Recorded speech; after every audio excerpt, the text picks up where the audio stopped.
Is it on? Okay, come on.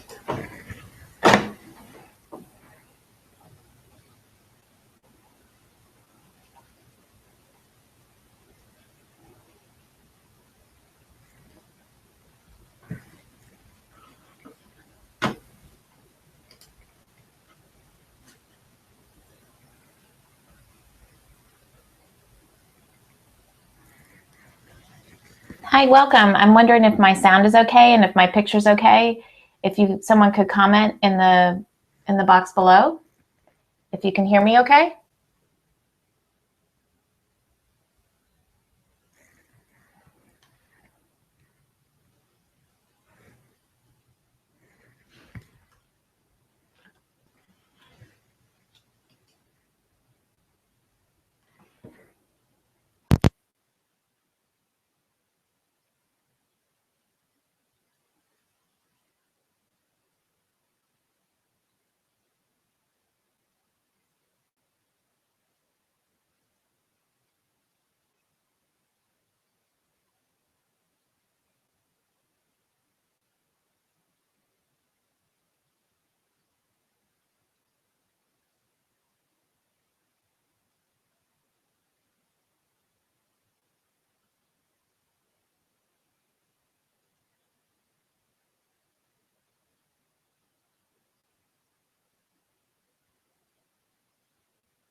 And I'm glad that you chose to spend your time with me this evening. I'm Elizabeth. I am the author of the Savvy Sandwicher blog, and my purpose is to help family caregivers such as yourself take time and prioritize your own personal health. And I particularly am partial to the sandwich generation, meaning that they take care of their children. Sound is good, and right now I see the cartoon of your family and your mom. I think there might be a little bit of a delay, so that's what I'm hoping. Let me just make sure here. We are live, and let's see, I am screen sharing. You're talking. I hear you now.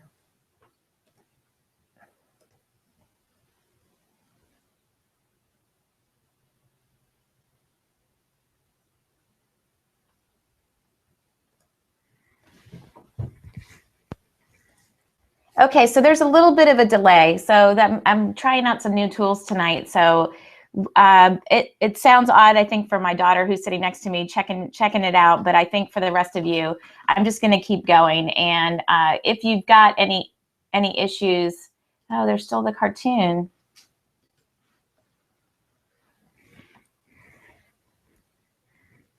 Go back. Logging into Facebook to chat. Yes, thanks for sending that note.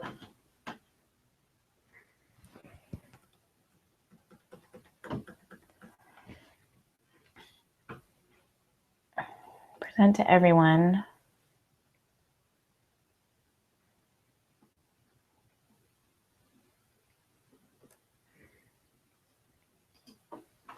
Okay. Hopefully you guys are seeing the slides. There they are. Okay, fabulous. It might take a second for your window to catch up. So tonight we're going to be talking about self-care for the family caregiver. That's you guys. And so I want this to be a series, informative series. And tonight we're going to focus specifically on how to make time for your own health. Again, I'm Elizabeth, and I am a blogger for the Savvy Sandwicher.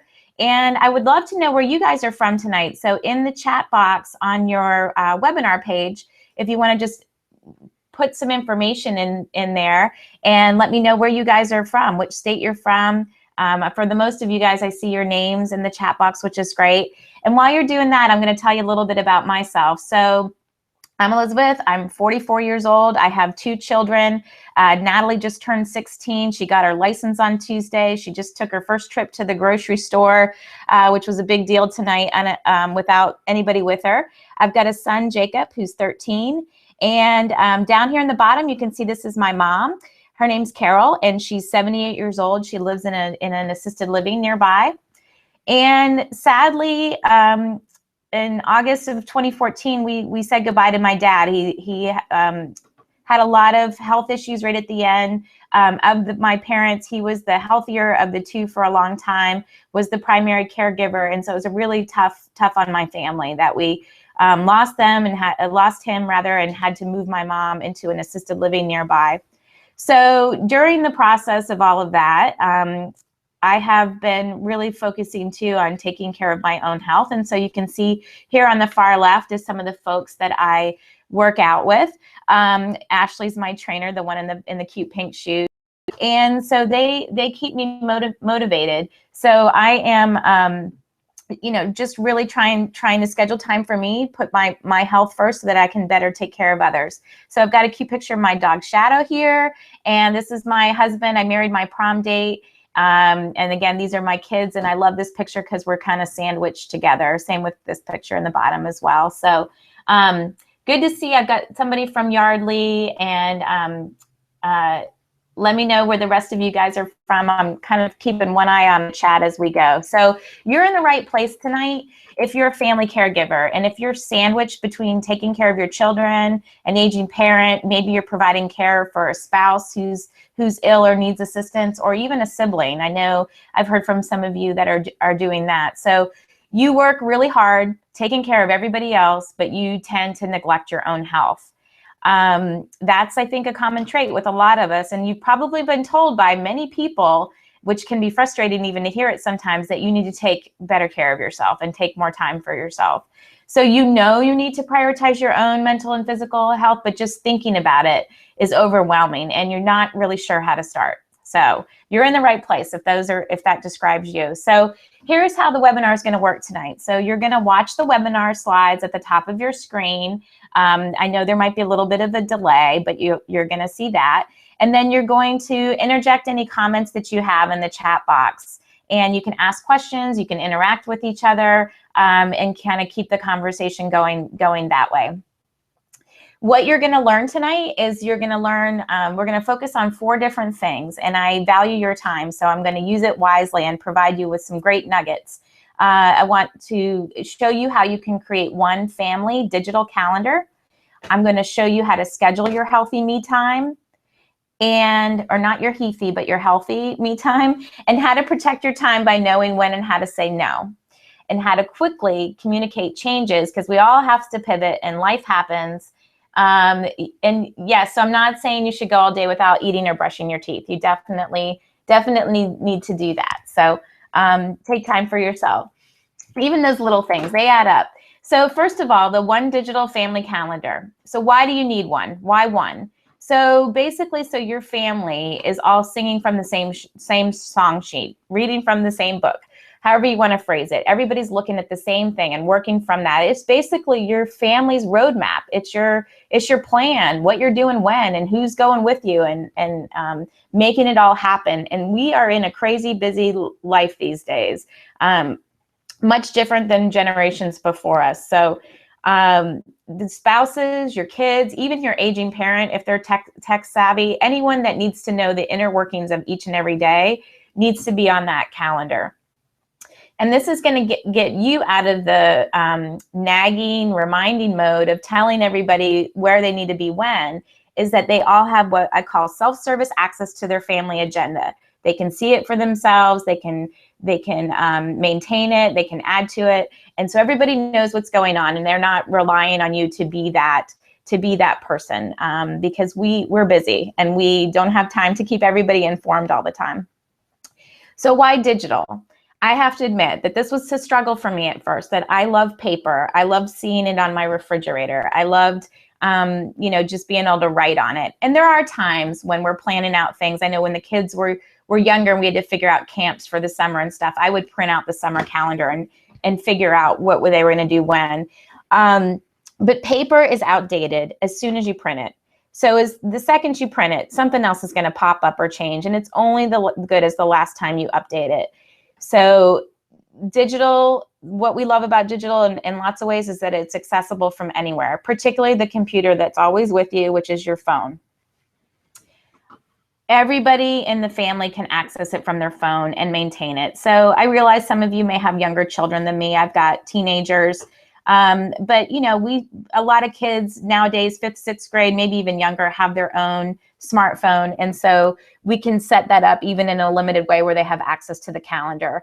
And then you can create recurring events. So you're not going to have writer's cramp from putting all those sporting and school activities over and over and over again. You're going to be able to list them all out and put them on there, and you'll never forget a birthday again. You'll never forget an anniversary. So those are all good reasons why you want to have one calendar and why you want to have a digital calendar. So I use Google Calendar. I love it because it's free. I'm a frugal gal. I love it because it's free. It's easy to set up. I'm going to show you in a second how you can do some things. And you add it once and it syncs up everywhere. You basically just have to add your Google account to your smartphones, and everybody can see it, can see that there. You can color code the different events by family member, and the reminders will appear on your telephone. They just pop up to the screen so everybody knows, and you can set the reminders at different cadence, maybe an hour before, 10 minutes before. And then no more multiple paper schedules and calendars that you have to check and remember where you put them. Everything is there in one place. So setting up your Google Calendar for your family is not hard. Basically, the first step that you want to do is you want to create or designate your Google account to use for your family calendar. And so what you can use something like your family name, whatever that is, at gmail.com, but you'll set up your family calendar. And while you're logged into your Gmail account, you can find your calendar. And as I explain these, I'm going to go and show you the steps as well. So, but you can access your calendar from your Google account.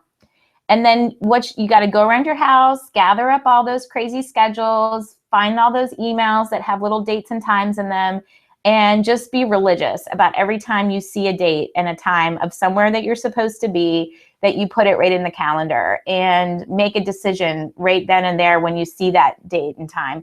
Is this something we're going to do or not? And RSVP right away. Get rid of that off of your brain and off of your to-do list. So, and then you can adjust the details in each of the events. So you can repeat the checkbox if it's a recurring. You can change the reminders. You can assign the colors, and so you can get specific so that you can get your calendar looking the way you want. And then you share the calendar with your family members by either adding their email addresses, the settings, calendar, share this calendar is how you do that. And then you can add the calendar, like I said, to the different smartphones by just going to the settings. We have iPhones in our family. Settings, mail, contacts, and calendars. Add the account and then choose the Google option there. So I'm going to pop out of the PowerPoint for a second. Hopefully that doesn't mess life up too much, and show you guys what you can do to within the Google Calendar world. So let me give it a minute and just make sure that it's gonna show up. So this is my Google Calendar that hopefully you'll see. Some of you might have a different delay than others, but basically I just created this mock calendar. This isn't our real one because, I don't know who's going to be watching this webinar, and I want to make sure that I keep my family safe. But things that you want to put on your calendar is, if you're traveling for work, maybe your husband's traveling for work, you want to put on there their flight information. Oops, we lost the thing. Let me see how I can share this here. Google Calendar. Okay, so hopefully you can see that. Things like when deposits are due, different things like that, when your housekeepers are coming, maybe you even need to schedule laundry, or who's taking a child to school early, and writing things in there too about making time for family nights so that you have your family game nights or family movie night or things like that, your date nights, even things that sometimes escape us, like prepping for Thanksgiving or decorating for the holidays. Those are all things that you might want to do. So yeah, it looks like it might not be showing up. Let's see. Oh, there it is. Okay. We just have to be patient. So here's the calendar up here, that the sample that I created in Google. And so when you set up your Google account, this one's under My Savvy Sandwicher Gmail. And then when you click on the little grid of different squares, you can see the calendar option right there. And that's how you can access your calendar. Getting to that. And then to adding events is super easy. You just click on the time, or you can create, by clicking the red button, you can create an event. And you can, let's say I have to, what's something that we need to do? I need to pack mom tomorrow night. We're actually moving her into a different assisted living. So after work, I'm going to go pack her. And so if I want to change my times, on that, I can pick my date and pick my time. I'm going to end up going kind of right from work, and I'll probably stay till 10. But that way, everybody knows where I am and my family. And so I'm going to say mom's apartment. And you can add description. Maybe you need to put directions in here. Maybe you want to link to something. You can add that in there. And this is where you can change the colors. And so I can't remember exactly what color I signed myself. I think it was purple. But and then if I wanted to have a reminder pop up on everybody's phone, I could do that. Or if I wanted to have a reminder emailed, we could also do that there. And so that's how you will set up an event. And if for some reason this was recurring, you would just hit repeat. And you could repeat it annually if it was an anniversary or a birthday. You can you pick your settings and pick the days and when it's going to repeat that way. So that's what I recommend for Google. That's how you can kind of save something there. And so there's my pack mom. And I've made up some of these other things, but giving dog the medication, that's something that I definitely schedule. The kids, different practices, different dentist appointments, and so forth. So I have some tips that I want to share with you as well. Let me make sure we're going to be sharing this. So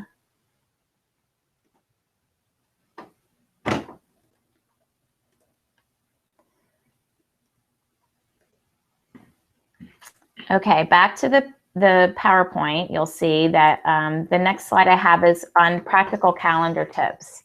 So when you're sharing an account on a child's iPhone, you're probably not going to want them to see the family mail and the family contacts.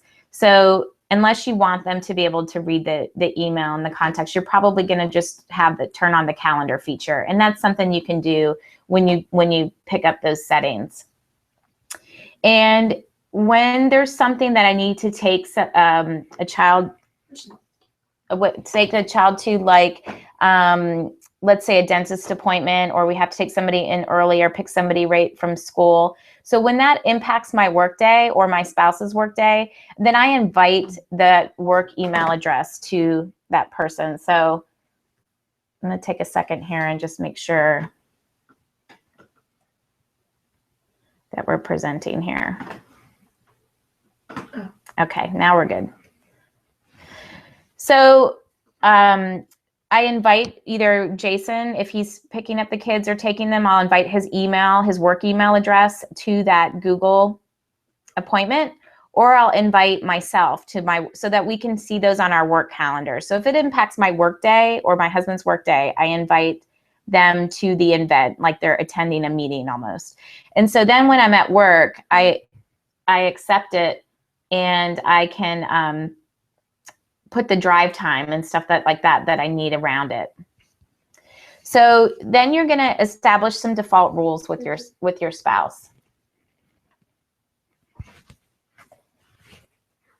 We're just making sure that the screens are catching up. It's being a little bizarre.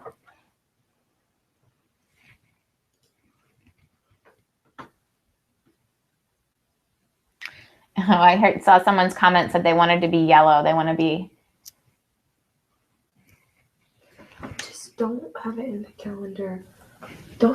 Leave it like that because they can see that. I think if I go here, and then I did this.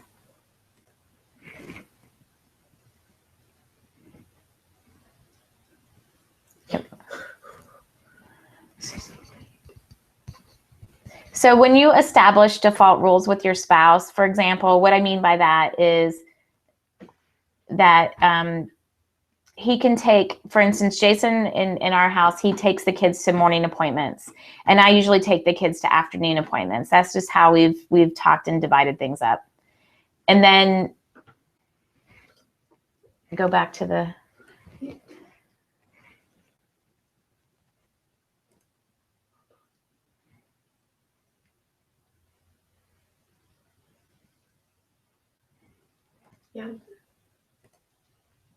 do this one.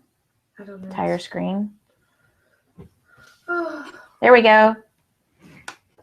This is behind you. Okay.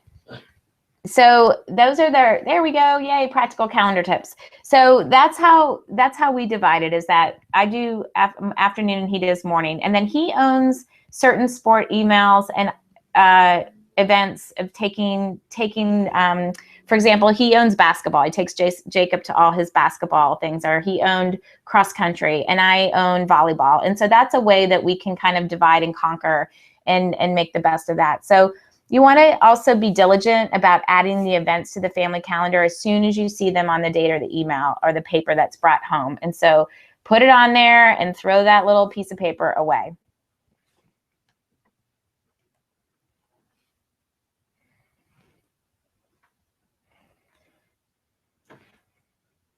Okay, next up is how to schedule your me and family time. So you've probably heard the analogy before about the big rocks and the sand and so forth. And so you want to definitely put your big rocks in your jar first. So your jar is your life, and you want to make sure that the things that are important to you, your faith, your family, your health, all of those things are your big rocks. You want to make time for those. And then you're going to put in those small rocks, and then you're going to put in the pebbles, and then you're going to fill in with the sand, and then finally the water. So that's how you prioritize all the different things. And so what I'm recommending that you schedule for your me and your family time are the things like your workouts. And so you can put those on your calendar and schedule them just like they're doctor's appointments, or just like their work for you, or an evening out. You're going to put that on there. And you can do those even, sometimes that is date time with my husband, or a family workout of a hike or something with the kids. So you can combine some of those big rocks together. Your meal prep and your meal planning would also be something that you can plan for on your calendar. So usually for me, it's Sunday afternoons. I take time and do the meal prep and the meal planning. So and it feels like it might take longer, but it's really just a couple hours. Go to the grocery store, plan out the meal, evening dinners for the week, and figure out what I'm bringing for breakfast and lunch. Some folks are successful at doing this as having family meetings or budget reviews. We have done that before. We haven't done that recently, but I would love to get back to doing that. I think that's important to know, that you're hitting your financial goals. Date nights are great. Try to hit one of those once a month, and then family outings and family nights. Also, things like home projects and maintenance are big. So they are things like just, like I said, decorating, putting the tree up, doing yard work, things like that. You can make sure that you're getting those in, because otherwise everybody's going to make plans and you have a certain agenda of things that you want to get done. So how do you protect your time? Now that you've scheduled your time and you've got your workouts in, you've got your meal prep in and all of that, how are you going to protect your time? So first thing that I recommend is just understanding that when you say yes to something, you're saying no to something else.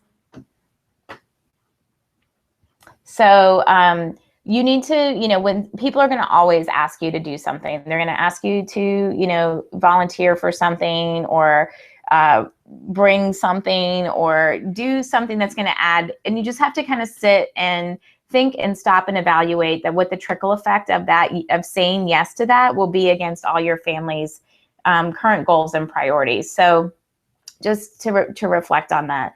And then also to limit volunteering to only activities where you're directly helping your family members. So we're in this crazy season of life where we're taking care of a lot of different people, and we're also trying to take care of ourselves. It doesn't mean that we're bad people, that we can't. After the rock description, it's paused. And spinning, okay. It's just been weird. All right, we're gonna see if that's better. Did it come back?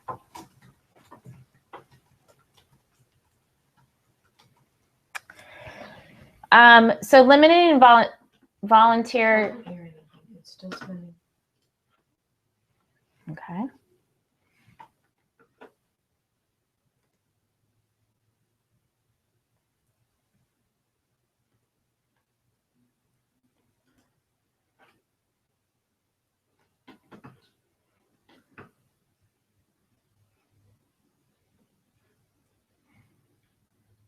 Oh, what happened? Jill says she's here. That's weird.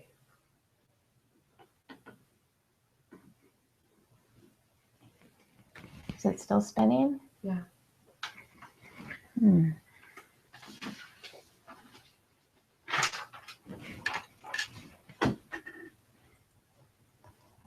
Let's see.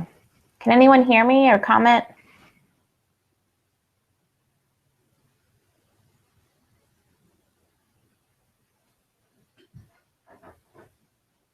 I don't want to come back in.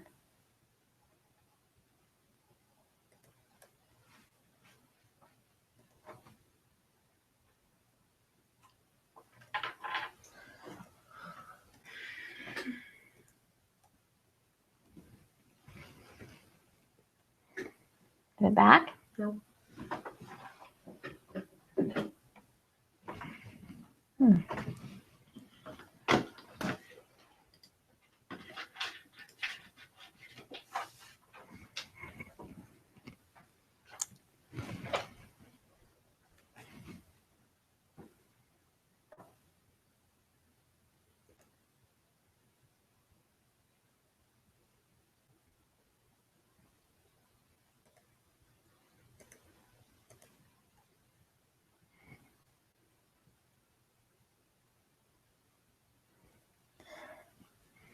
Okay, let's see. Is this back? No.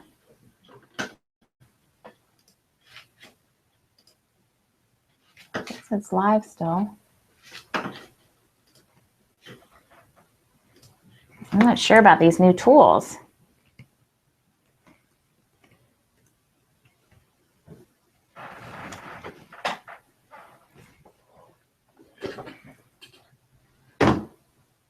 I see. Susie said she sees the rock's image, but it seems to have stalled.